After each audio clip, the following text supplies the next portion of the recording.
This is the notes video for section 3.1, slides 6 and 7. All right, so we are finding derivatives, all right, using the new rules that we just learned. All right, so y equals cosine inverse of 3x minus 1. All right, and so we are taking the derivative. All right, so remember, this is cosine inverse of u, and so the rule for the derivative of cosine inverse is -1 over the square root of 1 minus u squared, right? So u is 3x minus 1, and then, of course, we apply the chain rule times du dx. So the derivative of 3x minus 1 is 3. All right. And so, of course, you would just put the 3 in the numerator, and then you have 1 minus 3x minus 1 quantity squared. Of course, you could multiply that out and combine these, but generally speaking, this is probably how it would be left. All right. So next, arctangent. Remember, arctangent is just an alternate version of saying tangent inverse. All right. And then of the square root of x, remember, square root of x is really x to the 1/2 power. All right. So derivative dy dx, not dy dy. All right. Dy dx equals, all right, derivative of arctangent. Remember, the rule is 1 over 1 plus u squared. All right. So u, of course, is the square root of x, or x to the 1/2 squared, times the derivative of x to the 1/2, which is 1/2 x to the -1/2. All right, so now let's simplify this a little bit.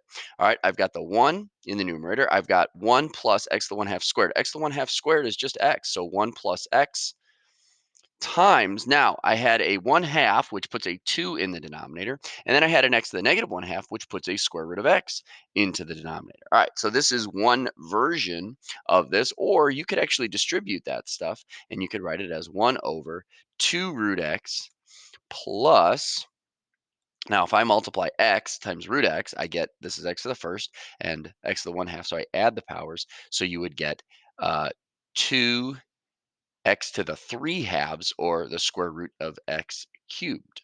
All right, and so this is just another way that that answer could look. All right, so that's slide number 6.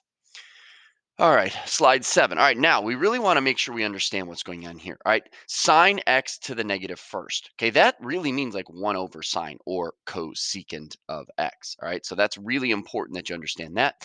This negative first here doesn't mean 1 over sine. It means the arc sine, or the inverse sine.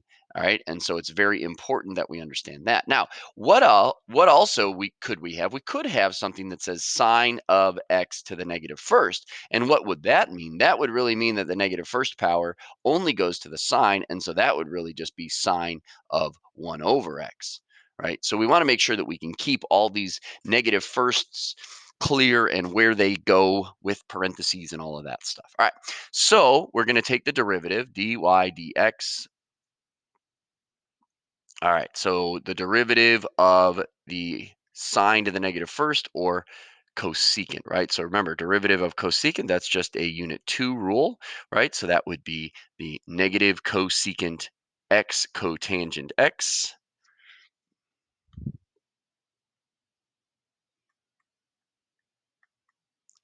Okay. All right. And then plus, now this is the inverse sign. And so then we do get 1 over the square root of 1 minus u. In this case, u is just x. So 1 minus x squared. All right. So that's it. All right. Number 4, arc cosecant of 2x plus 1. All right. So remember, this is like u. And remember, arc cosecant is the same as cosecant inverse. All right. So dy dx is derivative of arc cosecant -1 over u. So 2x plus 1 times the square root of u squared minus 1. All right, so 2x plus 1, and then, of course, times the derivative of u, which is just 2. All right. Now, it's also possible that you would multiply out that 2x plus 1 squared and subtract the 1, but you can't, you're not really like combining these at all. So it's most likely that in like a multiple choice setting, you would just see the answer as such.